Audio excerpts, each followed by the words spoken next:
شما دوستان بهتر میدونید که ما در این ویدیوها به صورت خیلی خلاصه فشرده و فقط در حد اشاره و سرفصل در مورد مطالب صحبت میکنیم و دوستایی که تقریبا 23,000 نفر فالووری که در کانال آپارات تریگر پرایس اکشن تشریف دارن، هول و هوش 2030-40 نفر در کانال تریگرها در تلگرام هستند و ما در خدمتشون هستیم.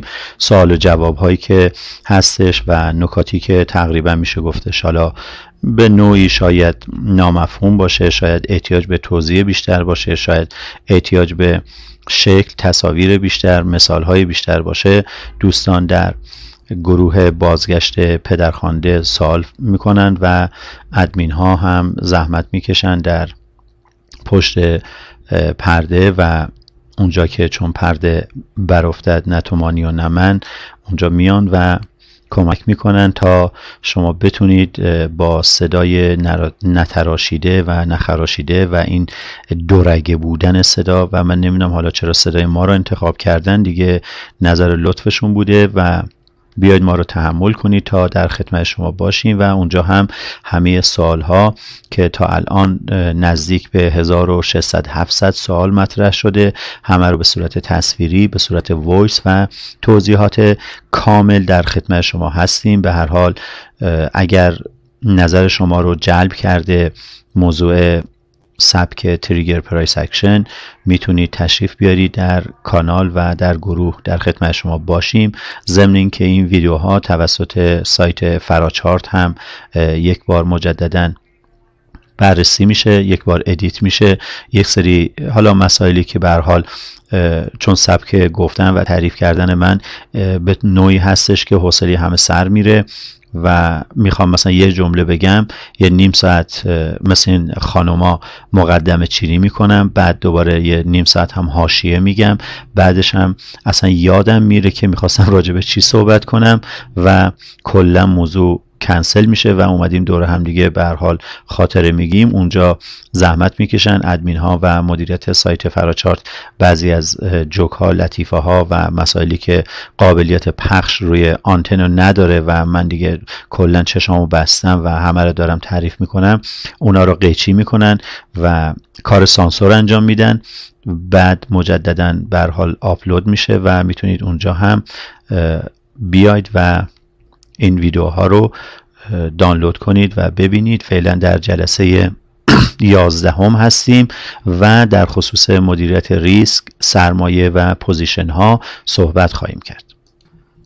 و اما امروز زیاد سرتون رو درد نیاریم و بریم مستقیما به اون چیزی که قول داده بودیم و قرار بود در موردش صحبت کنیم و بررسی پست ها در کانال هایی که وجود داره، کانال های خودمون منظورم، و ما کلن در یک گروه به اسم بازگشت پدرخوانده و یک کانال به اسم تریگر پرایس اکشن و کانال دیگه‌ای به اسم آرشیو متون ترجمه شده در خدمت شما هستیم.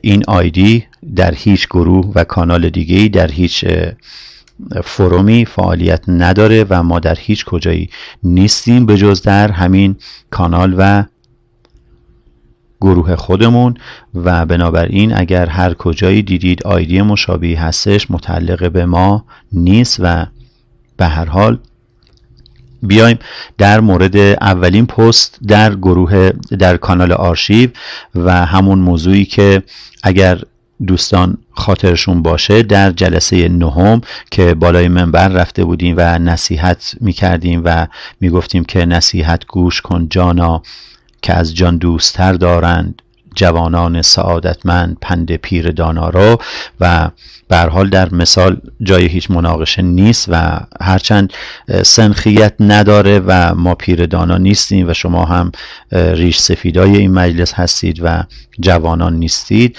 به هر حال یکی از اون خبرهای داغ این بود که میگفتیم نیاید و پولاتون رو دست مردم ندید که طلبیدن اون کمتر از گدایی نیست و به این آقایونی که مدیریت سرمایه دارن، به این آقایونی که به هر حال همون صحبتایی که اونجا کردیم اون روز که داشتیم بحث می‌کردیم، شاهد از غیب رسید و یک خبری در یکی از کشورهای آسیای شرقی مطرح شد که 200-300 مال باخته که پولشون رو داده بودن و به هر حال دیگران داشتن باش زحمت میکشیدن و پولشون از بین میبردن و بعد رفته بودن حمله کرده بودن به یه بروکر و گروگانگیری و وایس هستش راجبش صحبت کردیم و یه بروکر خاص حالا و بیش از 50 مال باخته که به نظر من حقشونه و همون بهتر که این همه نصیحت میکنیم از این بعد باید دیگه بیایم و فایل ها رو به زبان چینی، ژاپنی و کلاً بین المللی بیایم ترجمه کنیم و در اختیار بقیه هم قرار بدیم. ظاهراً که این قضیه یک مبحث جهانی هستش و فقط توی ایران هم نیست. این یه موضوع بود.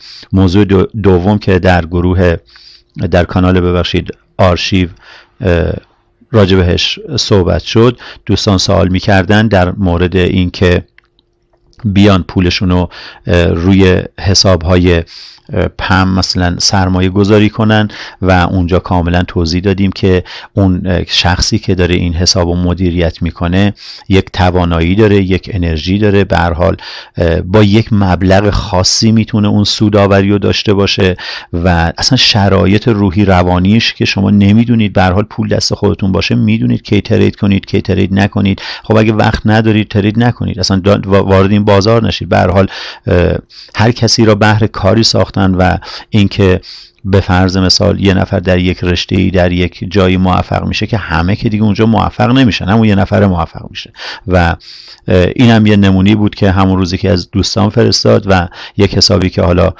سالها در حال کار کردن بوده و یه دفعه‌ای این هم دیگه نمیدونم دستکاری دیگه توی سایت مثلا MQL5 و نمیدونم از این داستانا اگه وجود داره که من که میگم وجود داره، ولی به هر حال این همون روز که داشتیم اون بحث میکردیم اتفاق افتاد. متاسفانه هفته پیش شنیدیم که یکی از اساتید محترم بورس زحمت کشیده و مردم رو اغفال میکنه، گول میزنه و شاگردهایی که جذب میکنه میبره و پولاشون رو میگیره، یا اینکه میگه سرمایه گذاری کنید و با سیگنال های من ترید کنید. با حالا انواع روش هایی که داره زحمت میکشه، رقم های خیلی بالا، حتی تا اونجایی که من شنیدم و 100 میلیون 400 میلیون و رقم های خیلی درشت. خود اون استاد محترم هم در گروه و کانال ما تشریف دارن صدای منو میشنون. به هر حال یه جای سرت میخوره به سنگ، بد جوری هم میخوره. 1 نفر 2 نفر 3 نفر 10 نفر این کار کردیم، خودمون زندانش هم کشیدیم. مثل که شما هم هوس کردی که بری قبرس و بری اسکاندیناوی و آب خنک بخوری و نکنید راهی که رفتیم، تجربه‌ای که کردیم و انجام ندید، خواهشاً التماساً. و امروز به خاطر شما نمیگم به جهنم که ببخشید هر بلا نسبت کاری که میخواید انجام بدید، ولی یه کاری نکنید که دوباره اون داستان‌های سال 90 نمیدونم اونا پیش بیاد و دوباره جو متشنج بشه و ما رو از زندگیمون نندازید، ما رو از نون خوردنمون نندازید. ما دوباره اکسچنجر میخوایم نمیدونم گرفتار میشیم، ما دوباره نمیدونم هی میان یه سر نویز میان روی آی پی بروکرها، یه سر از این داستان‌هایی که همیشه هستش. و خواهشاً به کار زندگی خودتون برسید، به سهامداری خودتون برسید، به استادی خودتون در آموزشگاه ها برسید و نیاد این کارا رو نکنید، نه به خاطر خودتون و اینکه میاد مثلا سر یه دبیر بازنشسته، یه خانم دبیر یا آقای دبیر میاد بعد از 30 سال خدمت صادقانه فکر میکنن همشون مثل خودشونن مثلا و نمیدونن که چه آدمای مارموزی توی این جامعه هستن و توی یه محیط فرهنگی مثلا اومدن، حالا بازنشست شدن، یه پول پسنداز بازنشستگی دارن، 40-50 میلیون نفری گرفتن، بعد یه حقوق بازنشستگی دارن. شما میای 5 میلیون که میگیری که آموزش بدی، نمیدونم بعد 20 میلیون میگیری که پشتیبانی کنی. حالا همه اینا اینا نوش جانت دیگه. اون 100 میلیونشو برای چی میگیری کال میکنی؟ اون نمیدونم 200 میلیون زحمت 30 سالشو که پای تخت گچ خورده، نمیدونم 1000 تا گرفتاری واریس گرفته، 1000 تا هنجرش، 1000 تا مشکل. نکن عزیز دل من، این پولا خوردن نداره و یه جایی میزنه همچین از چه میدونم دماغت در میاد بیرون و این پیرو اون صحبت های جلسه 9 که ظاهرا هیچ کسی گوشش بدهکار نیست. و اما پست بعدی یکی از دوستان زحمت کشیدن و اومدن توی اکسل یک ژورنال ترید تهیه کردن که تصویری در واقع، حالا نمیدونم اینجا راحت تر بشه دید بزرگتر کنیم و یا الله اینم که بوی شر میده که خب بریم تصویر بعدی. و به هر حال اومدن یه ژورنال تریدی درست کردن که شما میتونید توی اون ژورنال ترید با تمام جزئیاتی که وجود داره برای ستاپ های ترید بیاید و یادداشت کنید که چه تریدی رو انجام دادید، چی کار کردید، چی کار نکردید، چه جوری وارد شدید، استاپتون کجا بوده، تارگتتون کجا بوده و علت ورودتون چی بوده، چرا استاپ خوردید، چرا تارگت خوردید و با تمام دلایل. بنابراین در آینده بتونید راحت‌تر بیاید و مطالبتون رو در همون فایل اکسل برای شما میاد و توی نمودارها، گرافایی که هستش تجزیه و تحلیل میکنه و ببینه که در چه وضعیتی وجود دارید. یک سری فایل ها هستش به عنوان نمونه ترجمه شده و در گروه هستش، میتونید ازش استفاده کنید. و همچنین در این گروه، در این کانال شما چندین ترجمه جدید که زحمات آقای محمد رضا حسینی با ویراستاری یکی از دوستان، زحمات آقای بهرام معروفی با ویراستاری یکی دیگه از دوستان، به هر حال 14 نفر گروه مترجم و ویراستار و کسایی که زحمت میکشن دور هم جمع شدن و دارن برای شما مقالات خوب، مقالاتی با حالت پرایس اکشنی که حالا خودشون دیدشون هستش میان تهیه میکنن و ترجمه میکنن، ویرایش میکنن و به صورت کاملا رایگان در این کانال در خدمت شما هستند. و البته اون آقای موقشنگی که میگفت که هیچ رایگانی وجود نداره، تا کور شود هر آن که نتواند دید، رایگان وجود داره و ما کلاهبرداریامون رو بعداً انجام میدیم. خب یک سری از دوستان درخواست اینو داشتن که بیایم و ایندیکیتوری برای سی تریدر داشته باشیم. من بارها عرض کردم برای سی تریدر فعلا، چون خود ایندیکیتور اصلی رو داریم برای تایم های بالا، چون قبلا من مثلا ویکلی، مانسلی اینا رو اصلا باش کار نمی کردم، فعلا داریم اون عددا رو روش کار میکنیم. هر زمانی که در متا تریدر که برای در واقع متا تریدر 4 و اون هم حسابهای 5 رقمی قضیه تموم شد و کاملا دیگه به آخرین ویرایشش رسیدیم، انشالله دوستای ادمین ما برنامه نویس هستند و به همه زبان ها تسلط دارن. همه دوستان اینجا آستین بالا زدن، در خدمت شما هستیم. و فعلا تا اون موقع یکی از دوستان آقای مهندس میثم قره‌باقری زحمت کشیده و یک ایندیکیتور اولیه‌ای در مورد سی تریدر تهیه کرده. میتونید دوستایی که سی تریدر هستن فعلا ازش استفاده کنن تا انشالله بعد از پایان دوره ما در خدمتون باشیم و همون ایندیکیتوری که در متا تریدر هستش به همون شکل و شمایل بنویسیم و برای سی تریدر حالا یا پلتفرم های خاص دیگه انشالله در خدمت شما خواهیم بود. و اما سوال هایی که در گروه بازگشت پدرخوانده مطرح میشه، ما همون سوال ها رو فوروارد میکنیم در کانال تریگر پرایس اکشن و به صورت گفتم وایس و تصویری گاهن بهش پاسخ میدیم و در خدمت دوستان هستیم. امروز قرار شد که سوال هایی که در مورد مدیریت سرمایه شده و حالا مباحثی که هستش و توضیحاتی که در مورد چیدمان پوزیشن ها یا مدیریت پوزیشن ها هستش یک مرور دیگه‌ای داشته باشیم.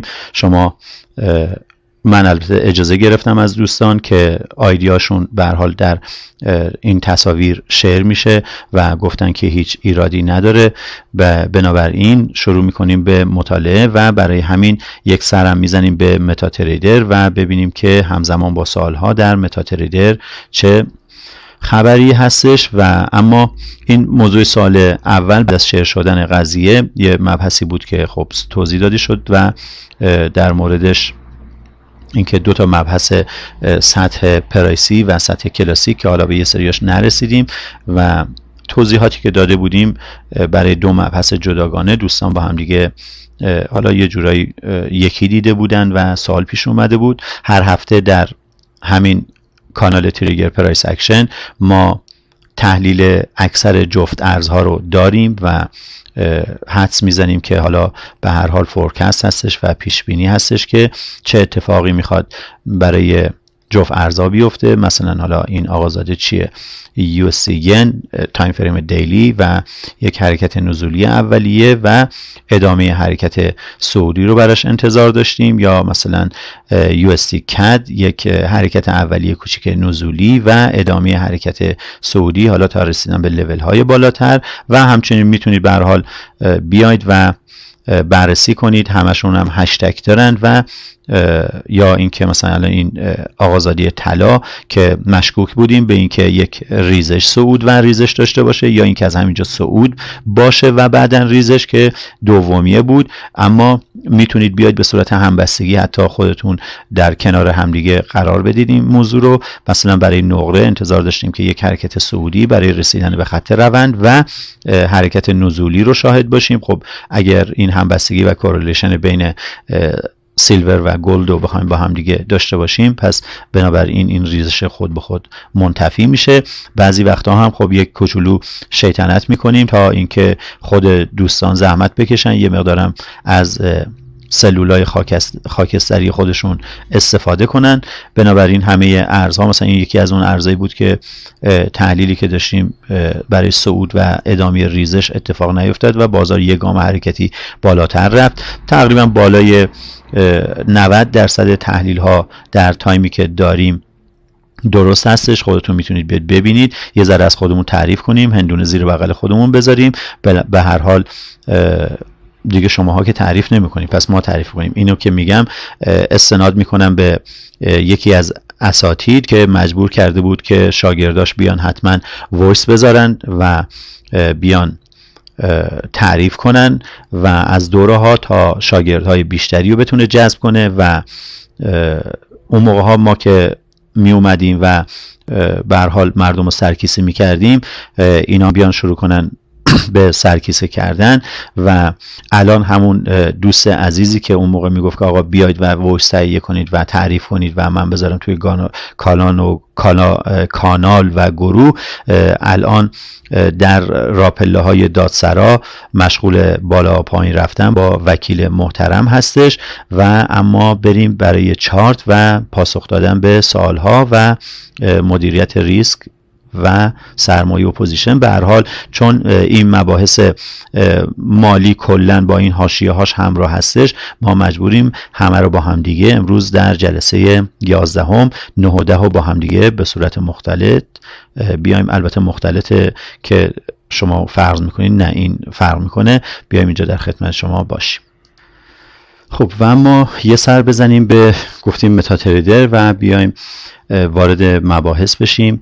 در این جلسه اولین سوالی که معمولا من میپرسم این هستش که ما باید دید سرمایه گذاری داشته باشیم و در دید سرمایه گذاری اولین سوال این هستش که میگیم که یک کیسه سیب زمینی داریم و یک کیسه پیاز. الان همه دوستایی که سالها با ما بودن میزنن زیر خنده و میگن باز دوباره میوه فروشی آقای سعید خان شروع شد. و ببینید این سیب زمینی رو خاکستریش کنیم با ایزه شما و پیاز قرمز بخرید و در واقع اون پیاز زردار رو بخرید. پیاز زردار ماندگاریش بهتر هستش و پیاز سفید نخرید. پیازهای سفید هم یه جورایی اون تردی و اون در واقع با خاصیت پیاز بودن ندارن، یه کوچولو که توی انباری بمونن شروع میکنن به آب پس دادن، بعد دیگه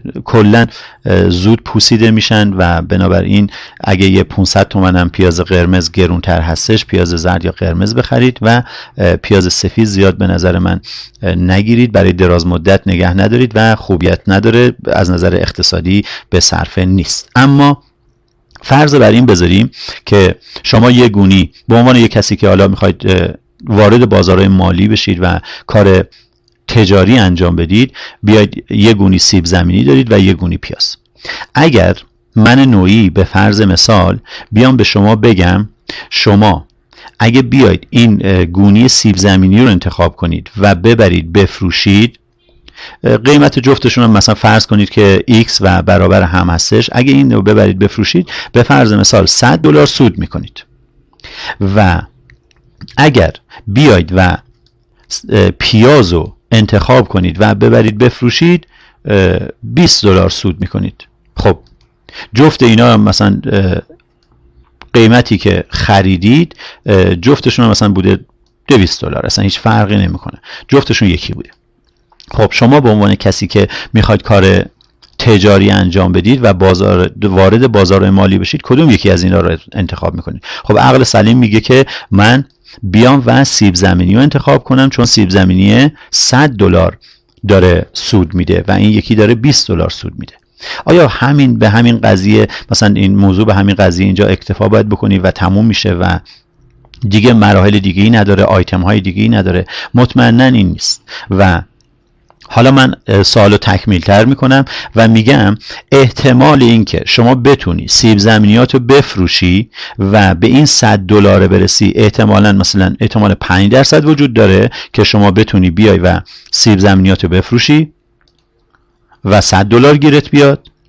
اما از اون طرف احتمال این که بخوای بیای و بتونی پیازتو بفروشی مثلا 80% هستش و که این $20 گیرت بیاد. شما به عنوان کسی که وارد بازار مالی شدید الان کدوم انتخاب میکنید؟ آیا این 5% رو انتخاب میکنید که به $100 برسید، یا اینکه این 80% که میخواد به $20 یا اصلا به $10 برسید، کدوم یکی رو انتخاب میکنید؟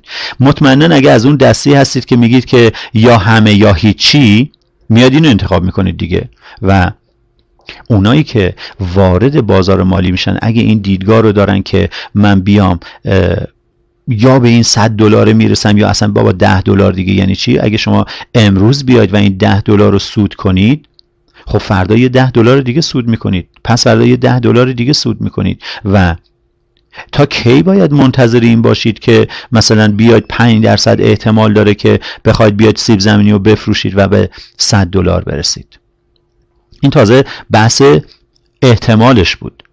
حالا حتی اگه این احتمال ها هم یکی باشه، یعنی احتمال فروش سیب زمینی باشه 5% به فرض مثال، اصلا جفتشون احتمالا یکی دیگه 50-50 باشه، و اون موقع اگه من بیام یک آیتم دیگه‌ای به این در واقع پک زیاد کنم و بگم شما 50% احتمال داره که اینو بفروشی و 50% این یکی رو، بذار اینا رو عوض کنم توی ویدیو اونجا میفته و بعدن میگن که چرا 5 رو نشون میدی و میگی که 50.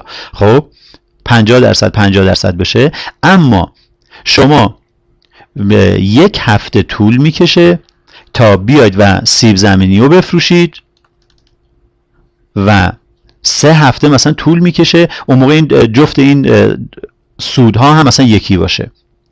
کدوم یکی انتخاب میکنید؟ اینکه بیاد و 3 هفته طول بکشه به $100 برسید یا 3 هفته طول بکشه به $10 برسید؟ خب مطمئنا اگه اینجوری باشه خب شما 3 هفته‌ای که به $100 میرسه رو میاد انتخاب میکنید.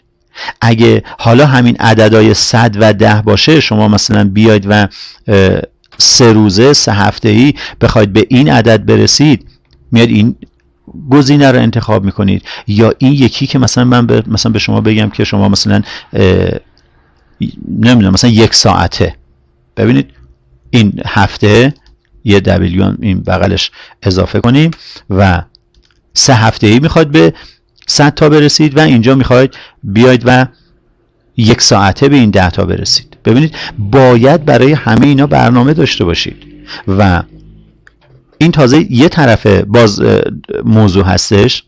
باز آیتم های دیگه هم هستش. یعنی اگه بیایم در نظر بگیریم که شما بیاید الان به فرض مثال اینجایی که اومدیم مثلا این لانگ شادو رو داشت و مرکز 50% لانگ شادو این طول شادو رو گرفتیم و اومدیم گفتیم طول این شادو 28 پپ 28 پپ تقریبا اینم 30 پپ چیه یورو یو اس دی و برای ATR 4 ساعته هستش. یعنی شما یک سطحی دارید که برای تایم فریم 4 ساعته هستش، بنابراین میتونید برید توی تایم تریگرش که 1 روبه هستش و در 1 روبه منتظر چی باشید؟ منتظر این باشید که بازار بیاد و به شما سیگنال سل بده. سیگنال سل که از تریگر لاین بخواید استفاده کنید، حالا اوردر اگه ست کردید که چه بهتر. اینم اینجا اومده و یک سطح FTC داره، میاد این هم تریگر لاینش بریکوتش و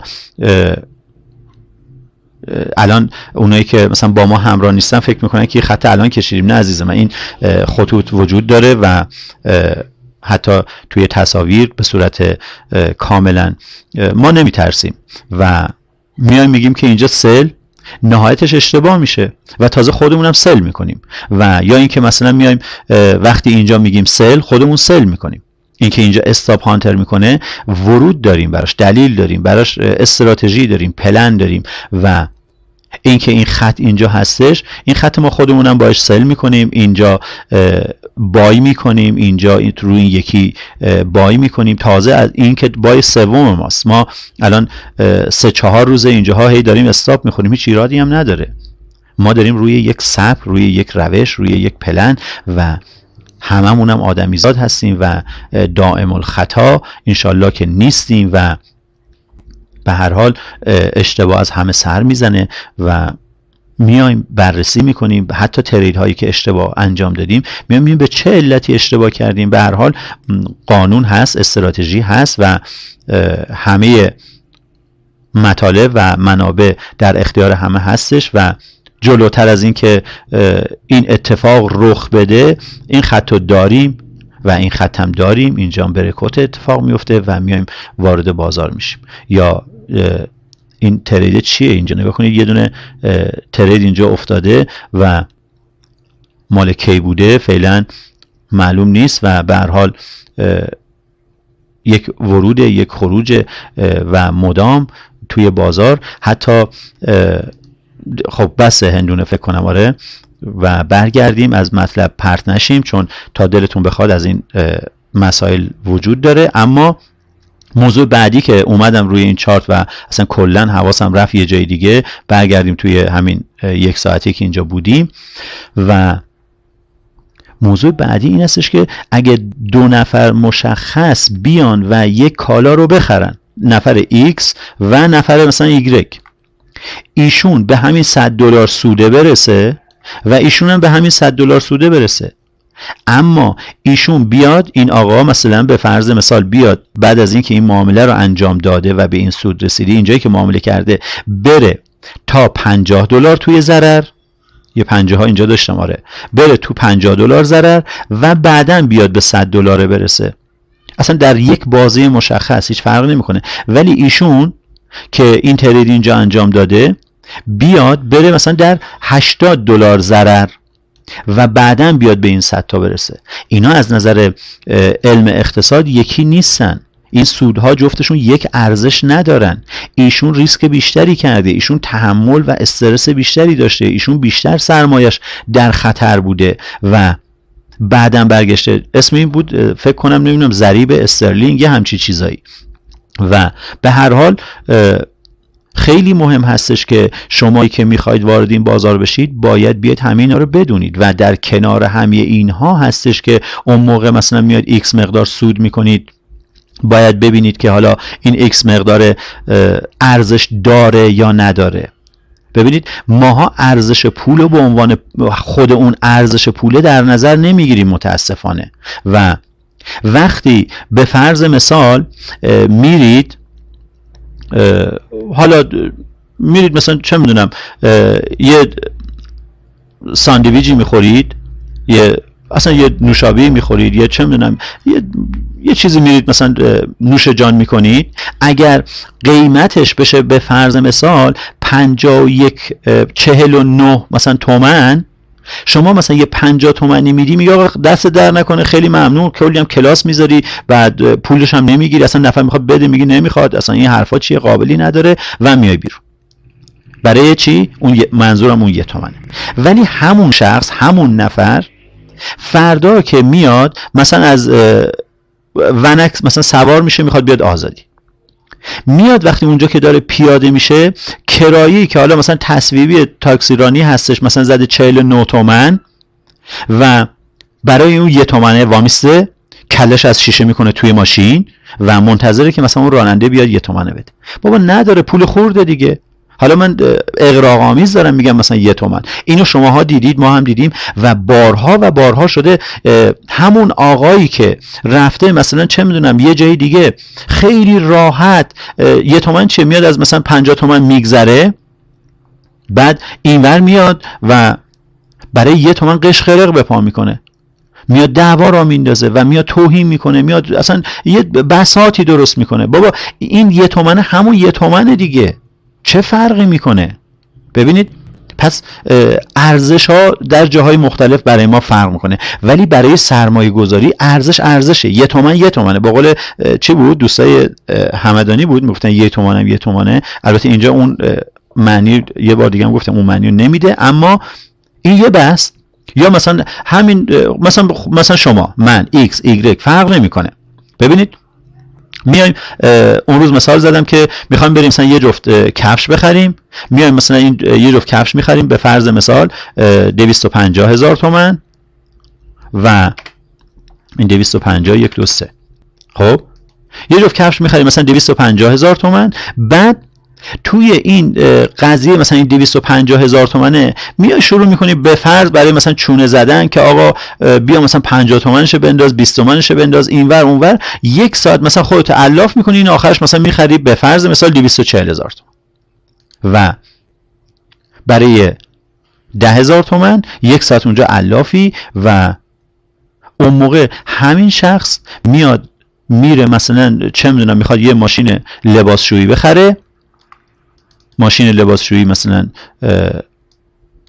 اونجا 250 بود، اینجا یه دونه صفر زیاد کنیم و مثلا 2,500,000 تومان، این 2,000,000 اینم 500 یه دونه اینجا ممیزم اینجا بذاریم، 2,500,000 تومان ماشین لباسشویی هستش و به راحتی اصلا مغازه بغلی، خب این همین ماشین لباسشویی مثلا به فرض مثال زده 2,400,000 تومان، 100,000 تومان اختلافشه. این آقایی که اینجا برای 10,000 تومان 1 ساعت خودش رو الاف کرده بود، اینجا خیلی راحت میاد 100,000 تومان میده. و یه زمانی هستش برعکسش هم هست، برای پیدا کردن یک مثلا ماشین لباسشویی 50 تومان ارزون تر ما میایم 200,000 تومان پول بنزین میدیم و تمام شهر رو زیر رو میکنیم. ببینید ارزش پوله برای ما همون ارزشه نیست، ولی باید باشه. چرا وقتی شما میای مثلا با یک حساب نمیدونم توهمی مثال نزنیم، با یه حساب $1,000 داری کار میکنی و وقتی میای $1 داری سود میکنی، خب $1 سوده دیگه. چرا زمانی که میای مثلا $10,000 داری اون وقت دیگه $1 دیگه به چشت نمیاد؟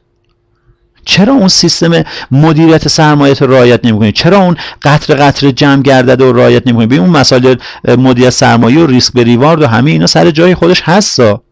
من میخوام بگم که وقتی داری میای توی یک بازار مالی و میخوای کار مالی انجام بدی، باید فکر مالی داشته باشی.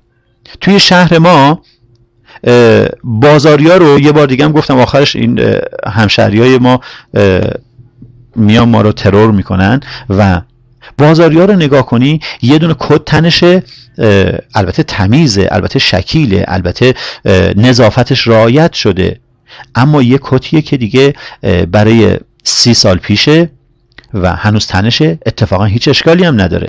ولی از اون طرف هم مثلا به فرض مثال یه دونه دوچرخه از این دوچرخه‌های 28 الان فکر کنم گرونتر از این دوچرخه‌های چیز باشه و دیگه جز عتیقا هستش، یه دوچرخه 28 سوار میشه با همون کت 30 سال پیشش، میاد میره دم مغازش میشینه و شروع میکنه به کاسبیش. چرا داره فکر اقتصادی میکنه؟ میگه من چرا بیام و مثلا چه میدونم با یه خودرو این مثلا 2 دقیقه راه رو، این نیم ساعت راه رو بیام و منی که میخوام برم اونجا یک روز تمام بشینم پشت دخل و با این وضعیت اقتصادی مگس بشمارم، مگس هوا کنم، برای چی بیام حالا یه پول بنزینم برای خودم خرج بتراشم؟ ببینید فکرش کاملا درسته. حالا ما بعضی وقتا به شوخی میگیم، ولی همه چیزو داره حساب کتاب میکنه.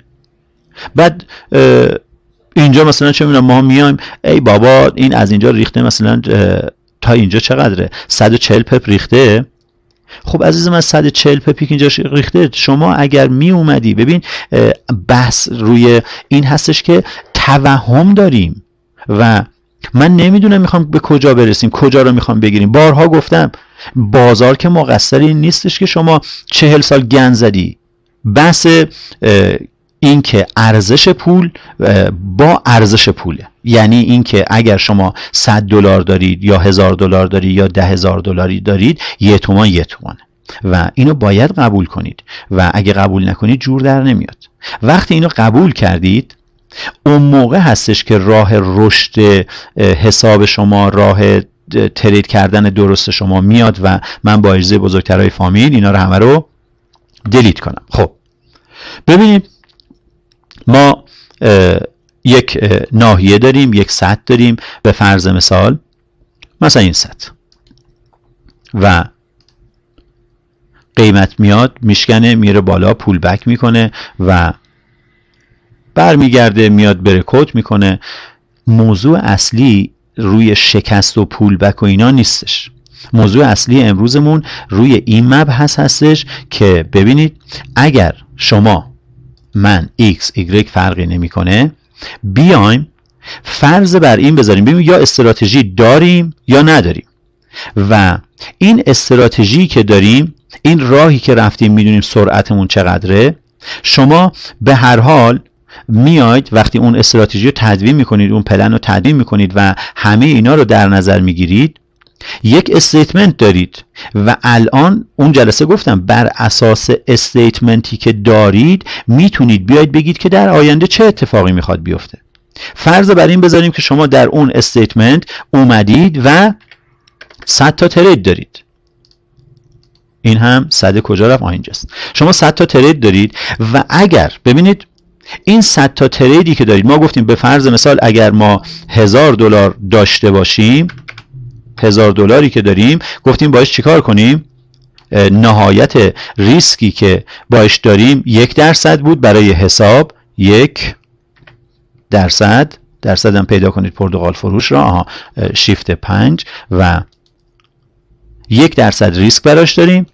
حالا شما اومدید با همین سبکی که الان اینجا بود، اومدید در مثلا 50% این شادو اینجا اومدید و یک ترید انجام میدید. استاپ لاس شما بالای این سطح به اندازه ATR تایم تریگر بالاتر، این هم خط قرمز و استاپ لاس. اون موقع شما چی دارید؟ یک گام حرکتی دارید و این گام حرکتی که اینجا دارید تقریبا مثلا بیام اینم حالا پررنگش کنیم که بذاریم ببینیم. ببینید اینجا یک استاپ لاس دارید تقریبا مثلا حالا 25 پپ. بنابراین اولین جایی که انتظار دارید بازار واسطه 2 تا هستش، یعنی اینکه یه چیزی هول و هوشه 50 تا. ببینید میاد میرسه به این سطح، میرسه به این سطح داخلی و 50 پپ. گام بعدی که انتظار دارید بازار برسه این 2 میشه 4 تا، حدود این یکی، این هم 2، این هم 3 و این هم 4. این پس میشه تارگت 1، این میشه تارگت 2. اینا رو من اصلا جور در چیز نکردم و یه وقتی فکر نکنیم مثلا نشستم 2 ساعت سر هم کردم، نه، این بازار بارها گفتم مطابق با گام های حرکتی، مطابق با ATR داره حرکت میکنه و این پیوت ها، این دره ها، قله ها همه بر اساس ATR هستش و این یک 3 7 و بعدی هم 15 بر اساس گام های حرکتی هستش، 1 3 7 و اون استاپ لاس تارگت و همه اینا. و یادم دیروز یا پریروز بود یکی از دوستان همین سوالو مثلا توی گروه داشت و اومدیم دیدیم مثلا یک تریدی میتونست انجام بده که معمولا ترید هایی که حالا ما میخوام انجام بدیم توی 1 به 2 میایم 70-80% رو پیشنهاد میکنیم که ببندید، بقیه رو فری ریسک کنید، بقیه رو تریل کنید، بقیه رو بالاخره توی مدیریت پوزیشن یه بلایی سرش بیارید و انتظار داشته باشید که بازار چیکار کنه. بازار حداقل تارگت بعدی رو ببینه و این 15 تا بخواد بشه، این کلا 7 تاست به اضافه یه دونه مثلا 8 تا دیگه هم از اینجا بخوایم بریم پایین، این 7 تا و 8می هم که دیگه میاد و میرسه به ته بازار. این هم مثلا حالا اینجاها مثلا تارگت بعدی. و شاید خیلی از اون سود گرفتن ها در این باشه که شما بخواید بیاید چیکار کنید؟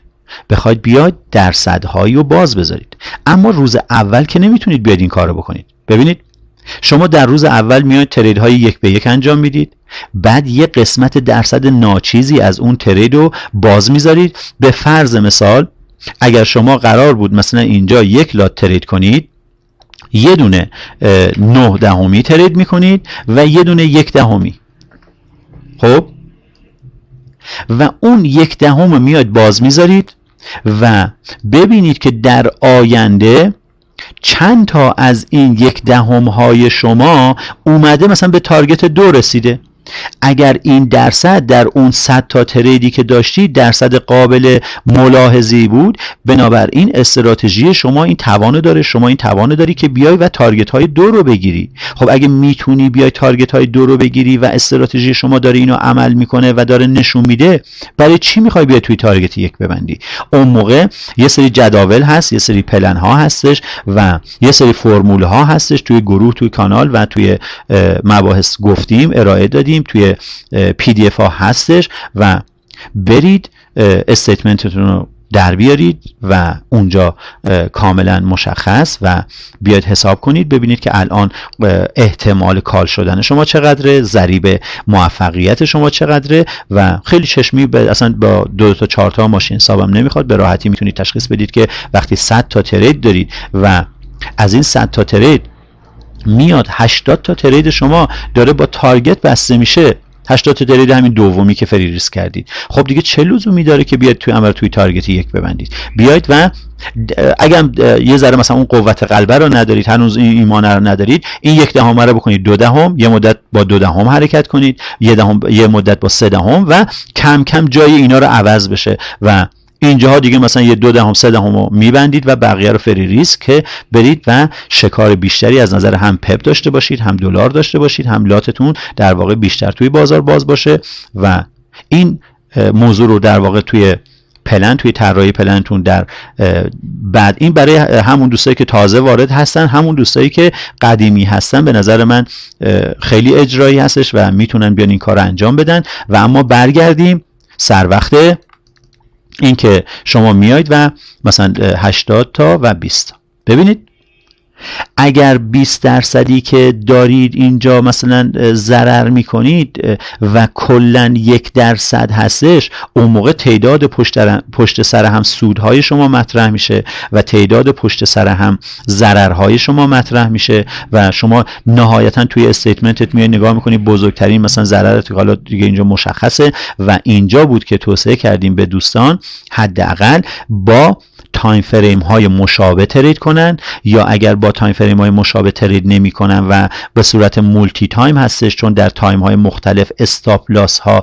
فرق میکنه، اون موقع این درصد ماکسیموم 1% جلوی راهتون رو میگیره. یه جوری نشه که اینجا مثلا 25 پپ، بعد اگه یه جایی مثلا اومدید و 5 پپ مثلا استاپ لاس داشتید، لاتو اونقدر بالا ببرید که از این 1% بزنه بالا، نه. یا اینکه یه جایی مثلا ترید میکنید که استاپ لاس بیشتری داره، باید لات بیارید پایین، چون ماکسیموم دلاری هم مهم هستش که شما در ترید هایی که دارید انجام میدید ماکسیموم سقف ضررهای دلاریتون هم باید مشخص بشه در تایم های مختلف، تقریبا توی یک رنج باشه. یعنی اینجوری نباشه که شما بیای 4 تا ترید در یک تایمی انجام بدی، ریسک به ریوارد مناسبه، و همه چیز رو رعایت کردی، ولی در اون تایم فریم مثلا 5 دقیقه شما داری میای و 4 تا 5 تا ترید هم سود مثلا $20، بعد دوباره یه دفعه مثلا میری توی اون سری هم مثال زدم، میری توی تایم دیلی و یه دفعه میای $100 ضرر میکنی و در مجموع شما 5 تا مثلا 4 تا ترید درست داری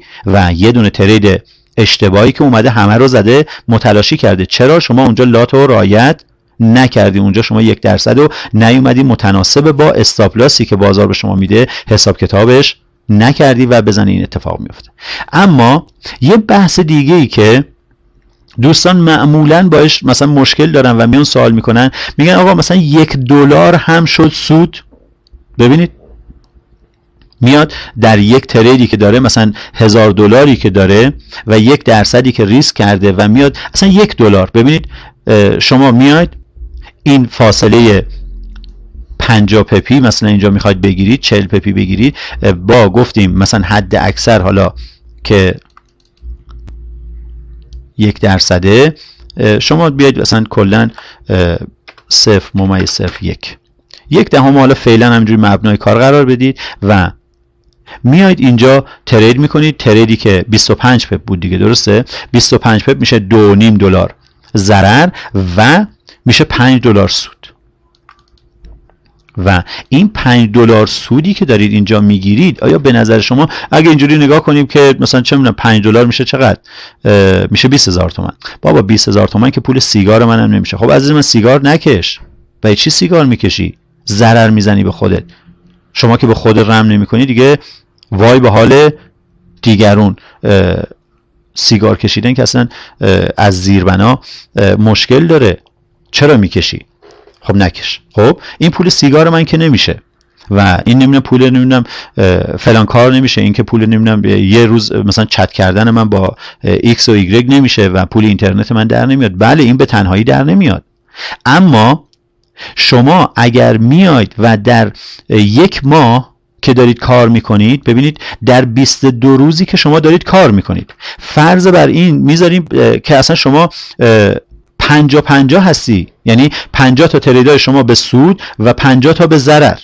یعنی از این 22 تا ترید هر روزم یه دونه ترید حداقل مثلا بخواید انجام بدید و بیاید همین یه دونه حرکت رو بگیرید، با همین درصد بسیار بسیار ناچیزی که دارید ترید میکنید و من اصلا 1% هم اینجا لحاظ نکردم، چون 1% این آقازاده میشه $10، اینجا 25 پپ بود، 25 تا بود، یعنی شما باید لاتی که مثلا میگرفتی یه چیزی اولوش مثلا حالا بین 2 تا 3 صدم باشه و یعنی اینجا شما $15 سود میکنید و حالا بیاید انگار که 1% مثلا ریسک نکردید، 0.5% ریسک کردید و اصلا 0.2% دارید ریسک میکنید و با هر $1000 شما دارید میاد 0.1 دارید ترید میکنید. 22 روز رو شما 50 در نظر بگیرید، یعنی اینکه 11 تا ترید دارید ضرب داره $5 درست و این میشه چقدر؟ مساویه با 55 و از اون ور 11 تا ضرر دارید که ضرب در چی میشه؟ ضرب در نصف این 2.5 که این 55 میشه 27.5 و 27.5 و 2 دهم برای چی زدن؟ 27.5 و حالا اون چیزی که داره برای شما اینجا میمونه داره $27.5 میمونه برای شما. خب بیایم در یک ماه شما اومدید 27.5 تقسیم بر 1000 یه چیزی هول و هوش ضرب در 100 2.7% سود کردید. 2.7% که اینجا سود کردید، گفتم این ریسک اصلا من حساب نکردم، ولی حتی با همون 2.5% که اگه اینجا بخوایم تقریبا مثلا 3 برابرش کنیم میشه یه چیزی هول و هوش مثلا 7% 8% داری سود میکنید. با همین درصد 1% و همین تریدایی که 50%ش اونجا داره به استاپ میخوره و 50%ش داره به تارگت میخوره و تازه نگفتیم تارگت 7 مثلا 1/7 بگیرید، گفتیم همین 1/2 و نگفتیم شما وین ریت 80 به 20 دارید، گفتیم وین ریت 50 50 دارید. اون روز که داشتیم صحبت میکردیم گفتیم مثلا شیر یا خطی، منظور ما شیر یا خط نیست. شما شیر یا خط ننداختید، شما وین ریتتون اون تجزیه تحلیل و تریدای شما اصلا 50 50 و اینجا گفتیم ریسک به ریوارد به داد شما میرسه. کی میگه و در کجای دنیا خب این رسمه که شما میای مثلا چه میدونم 10% به راحتی داری ترید میکنی و سود میکنی؟ 10% مگه چیز کمیه؟ این فقط به نظر من ماها هستیم که دنبال نمیدونم شما بیاد شغلای دیگر رو دیگه انقدر این حرفا رو زدن و تکراری شده فکر کنم حوصله همه سر میره، ولی خیلی ها هستن که هنوز نشنیدن اینا رو. شما بیاید و مثلا مقایسه کنید که همین اون سری هم گفتم بقالی سر کوچه یه دونه مغازه داره، حداقل 1 میلیارد قیمتشه، بعد 1 میلیارد توش وسیله ریخته، 200,000 تومان 500,000 تومان من نمیدونم توش وسیله ریخته، بعد روز تا شبم اونجاست. بیاید واقعا برید آمار بگیرید ببینید که سودها چجوریه. من توی یه دونه از این وایس ها گفتم اون آقایی که میاد جونشو میگیره کف دستش و با اون شتراش پا میشه میره توی چه میدونم از کشورهای دوست و برادر و همسایه افغانستان و پاکستان تلخکی برمیداره، مثلا چه میدونم برمیداره میاره، جونشو گرفته کف دستش و فکر میکنیم مثلا 1 کیلو تریاکی که میخواد از اون ور داره بیاره این ور مثلا چقدر ارزش داره، چقدر ارزش افزوده داره، چند درصد داره سود میکنه، داره با جونش بازی میکنه، ولی اینقدر سود نمیکنه که شما اینجا دارید سود میکنید. $1000 رو گذاشته سر هفته $1000 سود کرده، توهم اینه داره که خب این 2000 تا بشه 4 تا بشه، سر مثلا ماه بیاد یه دونه خیابونای مثلا چه میدونم تهران کلا سر تا سر مثلا پاساژ فلان مثلا بخره. نیستش همچین چیزی عزیز من. ببینید شما، من نمیدونم این در باغ سبزی که به شما نشون دادن اینا کی نشون داده، چجوری نشون داده و چرا اینجوری فکر میکنید؟ اینم یه کاره، اینم یه شغله، اینم یک حرفه هستش، اینم همه دغدغه‌های خاص خودشو داره و بیاید اصلا کلا کی میگه از لیوریج استفاده کنید؟ بیاید با پول خودتون استفاده کنید. مگه نمیشه مثلا من با پول خودم ترید کنم؟ اگه شما بیاید به فرض مثال هر 100,000 تایی، من یه سری چیزا رو فاکتور میگیرم و صحبت نمیکنم چون همه اینا رو صحبت کردم توی وایس ها توی کانال و گروه هستش و حوصله دوستای خودمون رو سر میبرم. اگه دوست دارید حوصله شما بیشتر سر نره یا سر بره، من نمیدونم، بیاید و در کانال در گروه در خدمت شما هستیم و 100,000 واحد یک لاته دیگه و یعنی اینکه شما 1000 تا رو 1000 تا رو میتونی بیای با پول خودت چقدر بگیری؟ اون یک، اینم 0.01 یه دونه صفر هم اینور بذارم که اشتباه نشه. یعنی شما با $1000 خودت داری ترید میکنی، اصلا کاری به کار لیوریج نداری. و اگر الان این کار رو انجام بدید، ببینید فرض بر این اصلا خدایی نکرده نعوذ بالله رو به دیوار گلاب به روتون نمیدونم از این اینجوری الان نمیدونم به صورت وایس و نمیتونن اینجوری دندون گاز میگیرن، دندون گاز نمیگیرن، آها دست رو گاز میگیرن، اینجوری باز میکنن بین 60 و اون انگشت اشاره رو این ور اون ور میکنن گاز میگیرن و شما بیاید الان اینجا بدون استاپ لاس اصلا برعکس ترید کرده باشید، چه اتفاقی افتاده اینجا؟ نهایتا اصلا اشتباه کرده باشید، بازار کلا این 160 پپی که اینجا ریخته شما کلا $16 از دست دادید دیگه. ببینید در بدترین حالت ممکن. همینو بیاید مقایسه کنید با رفتار خودتون توی جامعه و چه رفتاری. مثلا اومدید اون سری مثال زدم، اومدید یه ماشین خریدید، مثلا یه ماشین اصلا چه میدونم مثلا از همینایی که اومدن انداختن به مردم. اون جلسه اول صحبت کردیم راجع به ذهنیت قیمت. پراید بودا، پراید 8 تومن یا 40 میلیون تموم شد و اومدید مثلا یه دونه پراید خریدید 40 میلیون با وام و با اینور و اونور و چه میدونم همه اون پراید هم که همه گفتم داشبورد ماشبوردش انقدر آفتاب خورده بود، لاستیکش همین تا سر خیابون رفتی 4 تا لاستیکش ترکی، چون 10 سال اونجا باد کرده بود مونده بود تو انبار. و اومدی همونم که خریدی مثلا 40 میلیونت الان بیان بگن آقا پراید شو 30 میلیون، چه کار میکنی؟ هیچی. پراید خرید داری باش مثلا کار میکنی دیگه، ببین داری باش زندگی میکنی، داری باش ازش استفاده میکنی.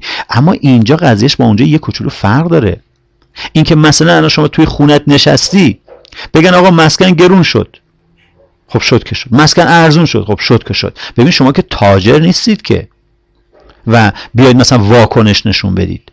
شما یه چیزی و یه کالایی رو خریدید برای مصرفتون، ولی اینجا داستانش یه کوچولو گفتم فرق میکنه. شما اومدید برای تجارت و متاسفانه ما میایم ذهنیت‌های زندگیمونو و اون ساختاری که باعث بزرگ شدیم و همونو میاریم توی بحث تجاریمون. چجوری؟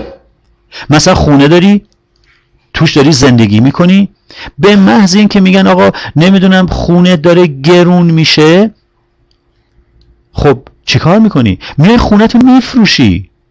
خب برای چی این کارو میکنی؟ خونه‌ای که داره گرون میشه یعنی داره گرون میشه، یعنی نباید بفروشی، یعنی باید بری خونه بخری. اگه پول نداری خب نداری، توی خونت بشین دیگه. چیزی که داره گرون میشه رو که نمیفروشن که. اینجا داری برعکس عمل میکنی. و تازه از اون ور اومدی مثلا پرایدی که خریدی طاقت فول مارجین طاقت داری، میاد پایین میشه مثلا 40 تا میشه 30 تا، عیب نداره، میشه عیب نداره. چرا عزیز من عیب داره؟ اینی که داره میاد پایین که خب داره میاد پایین، بگی همینجا بفروش جلوی ضررت بگیر دیگه. ببین چون برای استفادت هست میگه عیب نداره، ولی اون دیدگاه رو که دیگه نباید برداری بیاری توی این بازار.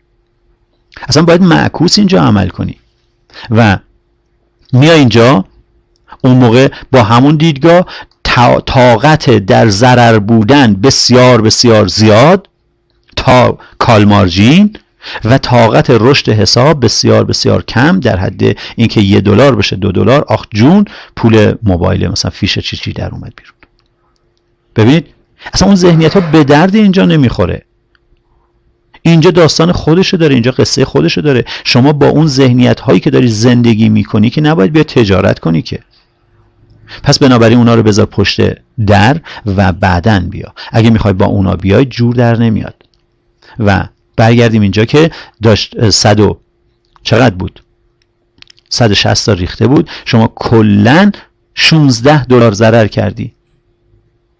به نظر شما مثلا اتفاقی افتاده؟ $16 چند درصد اینه؟ 1% داره؟ 1.6%. و آره یا 10%. چون 10 تا میشد 1% دیگه، میشه 1% و 1.6%. و 1% ضرر کردی، یعنی اینجا از اون بالا تا اینجا ریخته، تازه شما اون 1% ضرر رو کردی. ببینید هیچ اتفاقی نیفتاده. پس اتفاق بعدی میفته، این که شما میایید این ضرر 1% که اینجا قبول کردید در دفعه بعد اجازه نمیدید که این بره 2% به شما سود بده که شما در برآیند مثبت بشید. پس باید بیاد این تناسب رو برقرار کنید، این رفتار رو داشته باشید. و میبینم مثلا دوستایی میان و ترید میکنن. ببینید وجدانن به نظر شما، من نمیدونم، شما خودتون نظر بدید، من همین خط خطوط پاک کنم و این ارزی که مثلا روبروتونه، این ارز به صورت میانگین هر روز داره 80 پپ 83 پپ داره حرکت میکنه.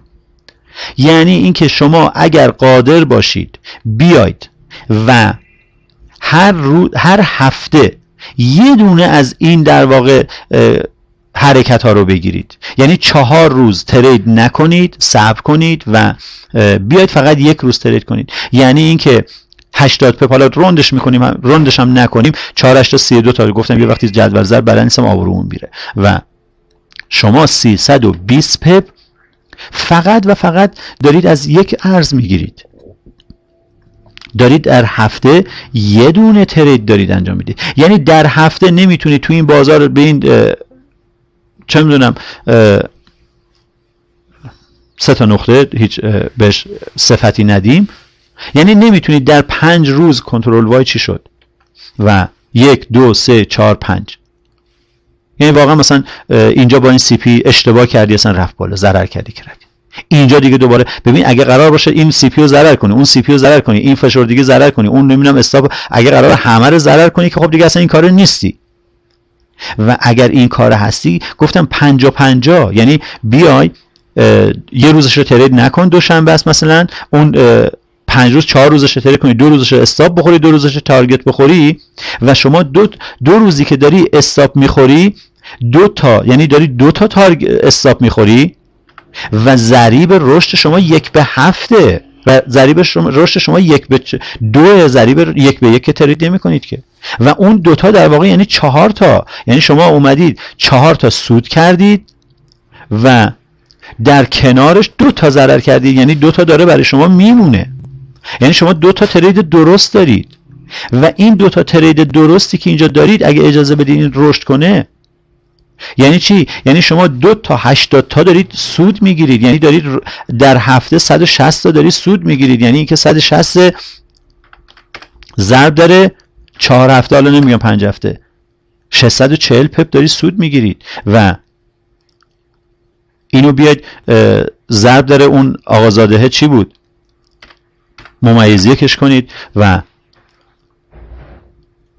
64 تا دارید سود میکنید. با چی؟ با اینکه 64 شما تقسیم بره چند بود؟ 1000 ضرب داره 100، 6% دارید سود میکنید. اگه دنبال این هستید به راحتی میتونید این کارو بکنید. اگه دنبال این هستید که چه میدونم بیاید و $1000 مثلا که چه عرض کنم، من دیدم دیگه دوستان اومدن مثلا $100 گذاشتن میخوام باهاش خرج خونه بدن، $100 گذاشته خرج خونه که میخواد بده هیچی، میخواد اقساط بانکش هم بده، بعد میخواد بدهکاریاش هم بده. نه بابا با شما نیستم آقا موضوع اینه که هر چی میگی به یه نفر برمیخوره. من یه روزی موضوعی تعریف کردم، بعد یکی اومده میگه که دمت گرم ما تو ذهنت بودیم. گفتم آقا من اصلا کلا شما 1 سال اصلا فراموش کردم، چی شما تو ذهن من بودید، خط خوردید رفته. و اینی که میگم یکی دیگه هستش. و ببینید اینقدر این مسائل شبیه به همه که همین که میگیم آقا فلانی، این میگه با من بود، اون میگه با من بود، اون میگه با من بود. نه، با هیچ کدومتون نیستم، ولی با $100 که نمیتونی بیای خرج تحصیل بچت تو دانشگاه آزاده و خدا رحمت کنه کارگزارانو و کار درست کردن. ببینید بیاید ترمی چندین میلیون تومان که نمیتونی باش بدی که بچه‌تو مثلا چه میدونم فارغ التحصیل کنی، بعد دوباره بیاد ور دلت بشینه گردو بشکنه، گردو بازی کنه، من چه میدونم فندق بشکنه، یه قل دو قل بازی کنه. و نمیدونم من یه از استاپ بزنم، قاطی کردم باز دوباره. خب من عذرخواهی میکنم و ببخشید امروز هم کلی صحبت کردیم، اما همه سوالات دوستان متاسفانه موندش و اون سوالهایی که کرده بودم و قرار بود تصویری در موردش صحبت کنیم نتونستیم برسیم. من اینو واقعا قول میدم که از این بعد یه کاری انجام بدیم، چون یکی از دوستان اومده بود و یه درخواستی داشت در مورد اینکه بیایم برخی از سوالها رو به صورت یک سری مثلا کلیپ ها، یک سری ویدیوهای چند دقیقه‌ای به صورت تصویری ضبط کنیم و اونجا مثلا به صورت تصویری توضیح بدیم که چی کار باید انجام بدیم. چشمند به خاطر حالا این بدقولیایی که داشتیم اون یکی رو قبول میکنم و انشالله در آینده راجع به این موضوع بیشتر صحبت میکنیم. مثلا الان دیگه بیایم یک کوچولو جمع‌بندی کنیم و یه موضوع رو من بتونم مثال بزنم و حداقل مثلا نحوه ست کردن پوزیشن ها و اون دیدگاه هایی که دوستان دارن. و ببینید الان مثلا این آقا یا خانم و یک دیدگاه داره که بازار میخواد بیاد به این سطح و این ارز USD ینه و از اینجا میخواد حرکت صعودی داشته باشه. میاد این تایم فریم رو پیدا میکنه و خطی که مربوط به تایم فریم هستش پیدا میکنه. من امروز گفتم هر دوستی، هر عزیزی اگر در کل دنیا هر جایی که خبر داره یا میدونه که سبکی وجود داره که بیاد و بگه که به فرض مثال اگر شما میاید و در فلان ارز یک خطی رو مشخص میکنید اون خط برای کدوم تایم فریمه ما هم بریم یاد بگیریم. من که تا امروز ندیدم و جایی نشنیدم و فقط دیدم که گفتن اگر نمیدونم تایم فریم بالاتر باشه اون ارزشش بیشتره. خب این خطی که من الان روی چارت انداختم برای کدوم تایمه و میشه با خیلی از سبکای دیگه هم میشه این کارو کرد و میشه پیدا کرد، ولی اون پیوت، اون محل چرخش رو به هر حال پیدا میکنی برای کجا هستش و متناسب با اون میایم و تصمیم میگیریم که چه کار کنیم. و اما یه موضوعی که برای حالا چیدمان پوزیشن ها، ببینید این دوستمون امروز اومده و مطابق با پیوتی که تشکیل شده، مطابق با خط روندی که شکسته شده، مطابق با حالا تمام تحلیل هایی که دارن، به این نتیجه رسیدی که بازار احتمالاً بیاد و یک حمله داشته باشه، این ناحیه رو ببینه و از این ناحیه شروع کنه به نزولی شدن. یک گام حرکتی داشته و انتظار داره که بازار 2 گام حرکتی دیگه بیاد و برسه به تارگتاش. ببینید چیدمان این پوزیشن ها در این ناحیه، من قبلا هم توضیح دادم که ما میتونیم این حالا توضیح که اینجا من اونجا تکمیلی داده بودم، این که وقتی این بازار میاد تعداد پوزیشن هایی که اینجا فعال میکنه، حالا 1 2 تا 3 تا 10 تا من نمیدونم، این موضوع اصلی من تارگتش رو میبینم ولی من اینجا متاسفانه استاپ لاسش رو ندیدم و اصلا از نظر من این اصلا پوزیشن نیست، اصلا نمیدونم، شاید اون بالاها باشه و حالا سرمایه‌اش یه طوری باشه که بتونه و بیاد این پوزیشن ها رو که داره اون با یک استاپ لاس بیشتری بیاد و پوشش بده. یا یه دفعه با یکی از دوستان میگفتم آقا استاپ لاست کو؟ گفت آقا من سبک تریدم به این حالت هستش که اصلا استاپ لاس ندارم. چجوری استاپ لاس ندارم؟ یعنی این که به جای مثلا این که $1000 توی حسابم باشه و بیام 1% رو ریسک کنم، یعنی اون مثلا $10 رو ریسک کنم، من کلا $10 رو میریزم تو اون حساب، بقیهش توی یه حساب همجوار هستش و بعدا میام فول مارجین روی اون $10 ترید میکنم و با پول خودم اونجا دارم ترید میکنم، یا استاپ میخوره یا تارگت میخوره و اون موقع اگر حالا از دست دادم که میام مثلا یه $10 دیگه میریزم. ببینید به هر علتی، مثلا من نمیتونم بگم که ایشون شاید نتونه مثلا خودش رو کنترل کنه، استاپ لاس جابجا کنه و میاد ببین به شیوه خودش و داره مدیریت میکنه و جالب این هستش که به راحتی سودهای خیلی خوبی هم داره. و بعدن حالا بگذاریم چون اون سری هم که توی گروه صحبت کردیم، الان دوستان میدونن راجع به کی صحبت میکنیم و خدای نکرده یه وقتی یه چیزی میگم و خصوصی هستش و اینجا رو کات کنیم بهتر هستش. به هر حال اون شیوه مدیریت ایشونه، اینم احتمالاً یک استاپ لاس انشاءالله که اون بالا داره و خدای نکرده اگر استاپ لاس نداشته باشه که مثلا من جواب نمیدم. به خاطر اینکه جواب بدم اول اومدم یه دونه خط قرمز اینجا گذاشتم که بگم این انشاءالله استاپ لاسه. و اینکه در این ناحیه ببین پوزیشن هایی که ست کرده به چه طریقی، مثلا ایشون اومده همه رو با یک لات مشخص، یا اینکه شما بیاید 10% اینجا، 10% از اون 1% رو اینجا، 20% اینجا، 30% اینجا، 40% اینجا و میاد چیدمان میکنی و بازار وقتی میاد از جایی که برمیگرده اون موقع دیگه گام حرکتی رو داری و از جایی که برگشته هایی که تشکیل داده شما میای به همین ترتیب با گام های حرکتی میای دونه دونه حرکت میکنی. و موضوع بعدی توی این سبک به نظر من بهترین حالت اینه که وقتی مارکت برگشت و این تریدی که نزدیک تره که لاتش کمتره نسبت به استاپ لاس، چون فاصله بیشتری داره با لاتش کمتر باشه و اون موقع میاد تارگتو که ببینه، بقیه رو فری ریسکش کنیم، اجازه بدیم یا رشد میکنه یا نمیکنه. به هر حال توی حالا خود چارت الان بریم ببینیم مثلا چه اتفاقی افتاده دیگه.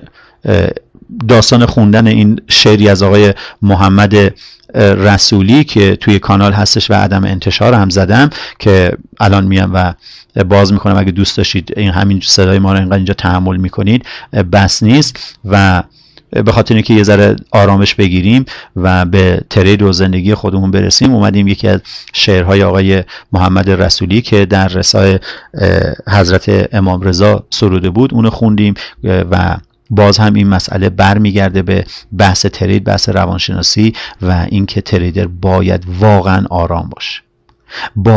در آرامم نباشه، در لحظه‌ای که آرام نیست خواهشاً ترید نکنید. در لحظه‌ای که اون ثباته، اون آرامشه، اون فکر مشغوله، اون موقع ترید نکنید. و این هم جزئی بالاخره از بحث مدیریت‌های ریسک و سرمایه هستش. و خب بریم توی متا تریدر و این همون پوزیشن هایی که حالا اون دوستمون اومده بود و ست کرده بود. خب بازار اومد و تارگت 1، تارگت 2 و امیدوارم که پوزیشنش رو باز گذاشته باشه و اینم درک کنیم که الان بازار اومده. ببینید در تایم بالا، در تایم دیلی یک هم دیگه بیاد پایین تر، در 2 تا کندل مستر کندل قبلی رو پوشش داده، پیوت شده. بنابراین احتمال این که ما دوباره یک برگشت داشته باشیم و این بازار برای روز، این هم خطی که بریک اوت شد، پول بک کرد و یک برگشت داشته باشیم به سمت FTC، یعنی یک ریترن تو پیوت به ناحیه FTC باشه، این هم هستش دیگه. اون موقع باید اگر یه تعدادی مثلا این پوزیشن پایین رو نبسته باشه ممکنه در خطر باشن، اون بالایی ها رو فریز کنه. اگر به موقع نیاد از تریل استفاده نکنه، ببینید این که این بازار یه دونه کندل مثلا اینجا زد، اگه اینجاها ترید کرده باشه بیاد تریل کنه، نمیدونم بیاد فری ریسک کنه، بیاد بریک ایون کنه، بیاد حالا هر بلایی که میخواد سر پوزیشن ها بیاره، زود هنگام این کار انجام میده، بازار برمیگرده خب میزنه توی سرش، بعدم میرسه. و الان یک سطحی شکسته شده، بریک اوت شده و اگه بخوام پوزیشن ها من بیارم پایین، انتظار اینو باید داشته باشم که مثلا این سطح یا نهایتا مثلا این سطح و بیاد استاپ لاس من پشت این ناحیه به اندازه تایم تریگر قرار بگیره که اگه این بازار میخواد برگرده حداقل یه مانعی سر راهش باشه. یا نه اینکه دیگه میخواد کندلی تریل کنید که دیگه باید بذارید پشت سر همین کندل و برای امشب یا برای دوشنبه برگرده و همه رو اینجا کلوز کنه، دیگه از این یه تیکه بگذارید. اون هم به صورت پلکانی وارد شدن و انشالله گفتم باز این وایسه کوچولو زیاد شد و من حتما در خدمت شما هستم. در خلال این که به جلسات دیگه میرسیم توی کانال و توی گروه، انشالله از این بعد جدای این که به صورت وایس در خدمت شما هستم، به صورت اینم تریدای ناقص ما هستش و از یک منطقه شروع کردیم به ترید کردن، البته مثلا در یک حساب با استاپ لاس، در یک حساب با مدیریت دیگه و ورود و الی آخر. یکی از دوستان سوال کرده بودن که با شادوها چجوری ترید کنم. الان اینجا چون یک نمونه اینجا اتفاق افتاده، من با اجازه شما این نمونه رو بگم و از محضر شما خداحافظی کنیم. و اینکه ببینید شما یک ناحیه، یک سطحی دارید که بازار بهش رسیده و یک لانگ شادو زده، شما میاد طول این لانگ شادو رو حساب میکنید و یه چیز هولوش 33-4 تا 36 تا و برابر با ATR تایم 4 ساعته هستش. ATR تایم 4 ساعته میانگین هولوش 34 و اون موقع تایم تریگر شما روی این سطح، ببینید این عددی که دقیق بخوام اگه در بیاریم موس روی کندل و لو 922، درست؟ عدد 922 که دارید و میرید در تایم تریگرش که 2 تا تایم فریم پایین تره، من اینو دقیق 922ش کنم، 922 و 922 ای خدا آلزایمر رو از ما نگیرد. خب اون لول بوده، اون سطح بوده، احتمالاً اینجاست. ببینید یک کوچولو بیام عقب‌تر، این اون ناحیه هستش، اون سطحه و الان میخوایم بر اساسش ترید کنیم. ببینید یک کندلی که با دوستان سوال میکنن کندلی که باعث نقض سطح میشه یعنی چی؟ کندلی که اومده این سطح رو تاچ کرده، حتی 1000 پپ ازش نفوذ کنه کفایت میکنه، اون کندل باعث نقض سطح. حالا 2 تا دیدگاه وجود داره، این که اگر مارکت برگرده و پشت سر این سطح بسته بشه میشه یک ناحیه ورود، یعنی این سطح همینجا شما میتونید وارد بازار بشید، این میشه ناحیه ورود شما، سبز سبزم ریشه دارم، الان فکر نکنید من آقای فلانیم و مثلا درخت نیستم ما. خب این هم اینجا و میشه ورود. استاپلاس به اندازه ATR همین تایم تریگری که اینجا هستیم 9 پپ زیر این سطح، مثلا یه چیزی این مایه ها این پایین ها. و این یکی از روش های وروده، چون تریگرهای ما زحمت میکشن و سبک های ورودشون هم با هم دیگه فرق میکنه. یک ورود دیگه این هستش که شما میاید و یک تریگر لاین ترسیم میکنید و شکسته شدن این میاد میشه ورود شما. ببین فرقش این سبک و این سبک اینه که شما اینجا میزان زمانی که صرف کردی و سرمایه شما به عنوان یک تاجر، به عنوان یک تریدر، به عنوان یک سرمایه گذار اومد و خواب سرمایه شما زیاده و بعدن میاد میری تو سود. ایشون با این سبک اینجا ترید میکنه. حالا این یه سری نواقص داره، اینم یک سری نواقص، این هم میشه یک سطح. و موضوع بعدی ببینید با شکست این سطح میاد وارد میشه و یک سری از علما و دوستان هم از تریگرهای عزیز میان میگن که باید قیمت بیاد و بالای این سطح بسته بشه، یعنی یه سری هم اینجا وارد میشن و این استاپلاس ها فرق میکنه و این استاپلاس اینجا هم دیگه این پایینه، اون موقع طول استاپلاس زیاد، پس باید لات کمتر بشه و اینجا وارد میشه. حالا کدوم یکی از اینا رو میخواید انتخاب کنید در شرایط مختلف متفاوت هستش و مطمئناً یک کوچولو هم راجع به این مبحث ما زمانی که رسیدیم به انواع الگوهای دبل تاپ، اون وقت حالا میگم مگه دبل تاپ خودش چیه که انواع هم داشته باشه و اونجا راجع بهش صحبت میکنیم. میشه ورود و ورود، یکی، دو تا، سه تا و اون موقع انتظار داریم که بازار چیکار کنه. انتظار داریم که بازار مثلا به اندازه این گام بیاد و یکی، دو تا تارگت ما رو تاچ کنه، یا حتی اگر میایم و بر اساس همین سطح ها میایم ترید میکنیم. ببینید از این لو شما وقتی میای تا اینجا چقدره، ببینید 31، یه دونه ATR اینجا میای، دو تا ATR میخوای بیای بالا، دو تا میشه چقدر؟ میشه 64 تا 60، نگاه کنید 65 تا 64 تا و میخوای 3 تا بیاید میشه 102 تا 100 این 90 خورده ای 102 تا رو نمیرم بالا. علت داره، چرا؟ همین 90 خورده ای تازه بهترم هست. علتش این هستش که شما باید به اندازه گفتم یه 9 پپی ازش کم کنید، ولی اصل موضوع یک که میان برای تریگر گرفتن از دست میره، 2 میشه تارگتمون تاچ میشه و 7 مونم میشه تارگت بعدی. پس الان انتظار داریم که این بازار چیکار کنه، برگرده بیا سطوح پایین‌تر رو ببینه. البته اینجا یه اسپایک تری درایور احتمالاً بزنه و گفتیم که همون جایی که یه پسر اومده بود به ما فوش میداد میگفتش که شما اومدی و تحلیل کردی که چرا این ارز مثلا نمیدونم تری درایو میزنه خب و میریزه و این ارز معمولاً بیاد 1 2 3 و تری درایو بزنه، احتمال ریزشش خیلی خوب واکنش میده. تری درایو هایی که پشت سر اسپایک هستن ما بهش میگیم که اسپایک تری درایور و اون موقع هم که اینجا داره میریزه دیگه انتظار نداریم بیاد این پایین. اولین سطحی که گره معاملاتی که داریم سطح بیس اسپایک هستش و انشالله در مورد همه اینا صحبت خواهیم کرد و اینکه این اسپایک رو داریم شما باید بیا طول این اسپایک رو و اینوری بکشم که 161 و 8 هم 1/618 و با اجازه شما گمش نکنم اینجاست و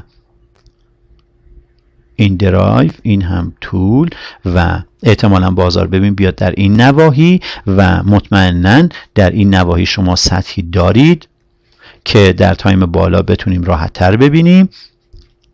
بفرمایید و این هم اون گره معاملاتی که به صورت CTR هستش و یا ETR هستش یا FTR هستش. الان دوستای آرتیم کاری خوش به حالشون میشه و میگه آخ جون از لغت‌های ما استفاده کرد و این هم میشه 50%ش اینجا. در این 50% که اینجا هستش مطمئنا شما باید یک زیرو تریگر کندل داشته باشید و این هم اون زیرو تریگر کندلتون و اون موقع کلوزش مهمتر میشه نه اوپنش، میاد تقریبا اینجاها و میتونه یک محلی باشه که بازار یک برگشت داشته باشه، بیاد و بیس اسپایک رو اینجا ببینه و اون موقع از این بیس اسپایک دوباره مجددا یک حرکت صعودی شروع کنه. و ببینید اینجا رو اگه هارمونیک کارا نگاه کنن میگن که آخ جون داره یه دونه چی بود، تمساه، نمیدونم گوریل، نمیدونم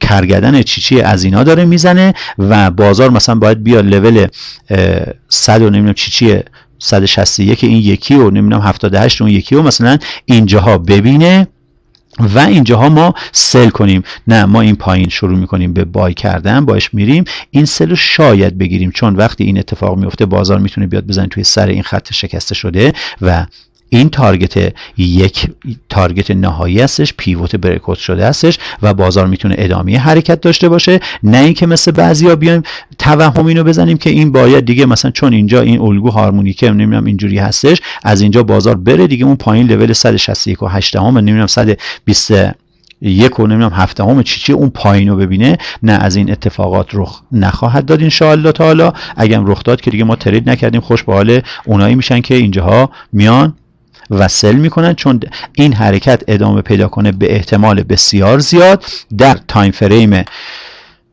در تایم فریم کندل بزرگش کنم، بله اگه بخواد کلوز کنه در تایم فریم دیلی یک پیوت داریم و پیوتی که اون موقع اینم یکی از سوالای دوستان بود. ببینید کلوزش سطح FTC و های لوش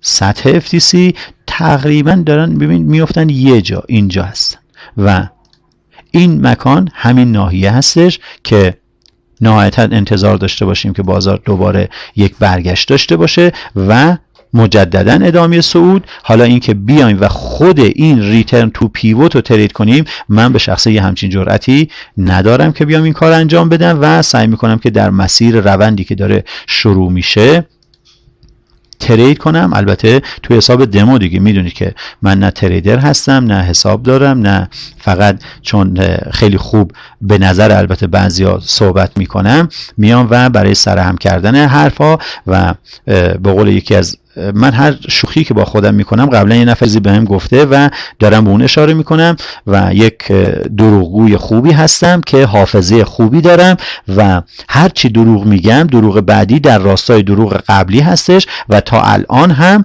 اگر یه جایی یادم بره که مثلا 2 سال پیش چه دروغی گفتم، 10 سال پیش چه دروغی گفتم، اونو بعداً با مهارتی که دارم میتونم بیام ماسمالی کنم و یه جوری سرهم کنم. به هر حال این هم هنره دیگه، تا کور شود هر آنکه نتواند دید. و به بزرگواری خودتون ببخشید من خیلی طول کشید، ولی اون سالهایی که بدون جواب مون و قرار بود اون صحبتهایی که انجام بدیم گفتم در گروه و در کانال از این به بعد قول میدم حداقل دیگه هر روزی به عنوان یک کلیپ تصویری سوالی که به نظر خودم مهم میاد و دوستان روش سوال در واقع زیاد سوال دارن و مطمئناً در خصوص سطوح FTC من صحبت نمی کنم و اون سوال هایی که مربوط به حالا مدیریت سرمایه یا سایر مسائل هستش به صورت کلیپ در خدمت شما هستیم. امیدوارم که روز خوبی داشته باشید و این کلیپ هم الان ساعت نزدیک 9 هستش، من میذارم برای آپلود، انشالله تا آخر شب آپلود میشه. موفق و مؤید باشید و تا جلسه 12 که در خصوص احتمال زیاد در خصوص هیدن گپ ها صحبت کنیم و انواع گپ در بازارهای مالی با شناوری بالا صحبت خواهیم کرد و ببینیم که دیدگاهمون در مورد هیدن گپ ها چی هستش که قبلا به صورت جسته گریخته بهش اشاره کردیم و تا اون موقع برای همه شما بهترین ها رو آرزو داریم و مواظب خوبی های خودتون باشید.